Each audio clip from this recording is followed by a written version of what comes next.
তুই কাঁদছিস কেন? কম নম্বর পেয়েছিস, ফেল করেছিস তো, এতে কাঁদার কি আছে? কাঁদিস না বন্ধু, ফেল করেছিস তো কি হয়েছে? জীবনে পরীক্ষাটা শেষ হলো, বাঁচা গেল, তাই না Felu?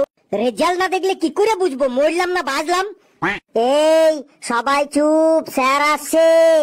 Seat down, sit down.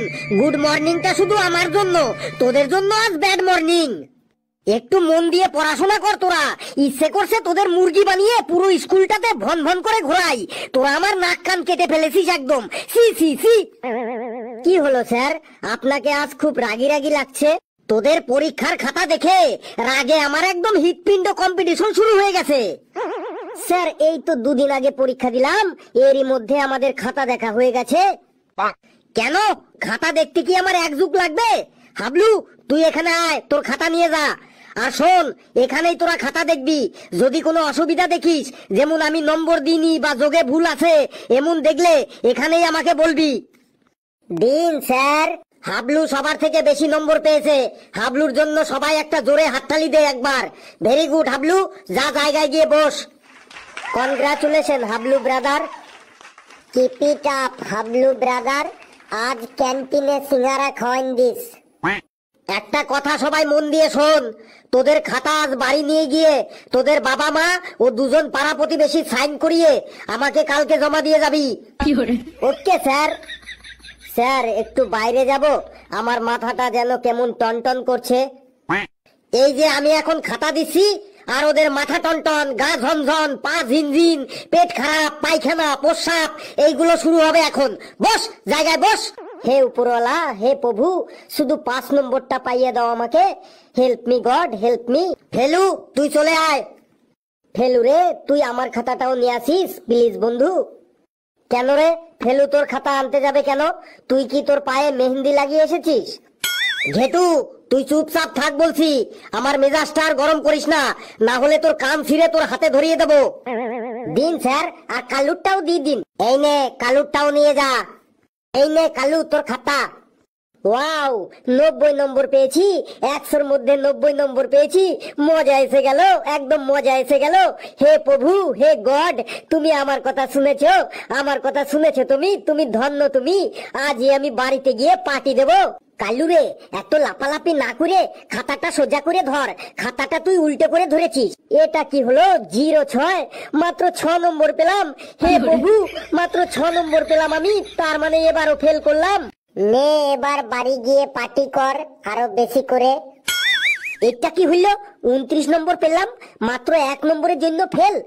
1 নম্বর তো আমি নিয়েই ছাড়বো, এবার আমি পাস করবই করব। স্যার মাত্র 1 নম্বরের জন্য ফেল কেন? কোথাও কি কোনো রুলস আছে যে 5 নম্বরের থেকে 1 নম্বর কম পেলে তাকে ফেল করানো যাবে না? 5 মার্কস হলো 30, 30-এর থেকে 1 নম্বর কম পেলেও ফেল, আর 10 নম্বর কম পেলেও ফেল। ফেল তো ফেল। খাতাটা আরেকবার চেক করুন স্যার, দেখুন 1 নম্বর বাড়বেই বাড়বে, একদম গ্যারান্টি। আপনার দিব্যি। তুই তোর নিজের দিব্যি দে না, তুই কথায় কথায় আমার দিব্যি দিস কেন? বেশ, তুই সবার শেষে খাতা নিয়ে আসবি, তোর খাতা একবার দেখবো। তুই এখন চুপচাপ বস। লেবু তুই চলে আয়। এসে গেছি স্যার। কিরে লেবু, তোর খাতা একদম ফাঁকা কেন রে? কিছুই তো লিখিসনি কেন রে?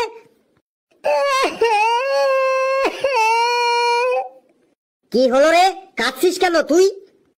স্যার আমি খুব গরিব বটে স্যার। সকাল 4টের সময় ঘুম থেকে উঠে নিউজ পেপার দিতে যাই, তারপর 6টার সময় ঘরে ঘরে দুধের প্যাকেট দিতে যাই, তারপর 8টার সময় ঘরে ঘরে চা দিতে যাই, তারপর 9টার সময় স্কুলে আসি, স্কুল থেকে বাড়ি গিয়ে 4টের সময় আবার চা দিতে যাই, তারপর সন্ধ্যাবেলা আবার ঘরে ঘরে পকোড়া আর মুড়ি দিতে যাই। স্যার আমার ছোট ছোট 4টে ভাই আর 5টা বোন আছে স্যার। আমি খুব গরিব মানুষ স্যার, প্লিজ স্যার পাস করাই দেন স্যার। তুই গরিবের নাটক বন্ধ কর আমার সামনে। আমি তোর সম্পর্কে সব জানি।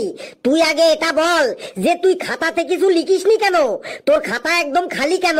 তুই পরীক্ষার সময় 3 ঘন্টা তাহলে কি করেছিস? স্যার, পরীক্ষার সময় আমি ক্লাসে বসে আমাদের ক্লাসরুমের ছাদটা দেখছিলাম, তারপরে সিলিং ফ্যানগুলা দেখছিলাম, তারপর ক্লাসরুমের লাইটগুলা দেখছিলাম, তারপর স্যার ব্ল্যাকবোর্ডটা দেখছিলাম, তারপর স্যার যারা খাতায় মন লাগাইয়ে লিখছিল তাদের মুখগুলা দেখছিলাম, তারপর কে কে টুকলি করছিল সেগুলা দেখছিলাম, তারপর 5 বার জল খেতে গেছিলাম, 4 বার ল্যাট্রিন করতে গেছিলাম।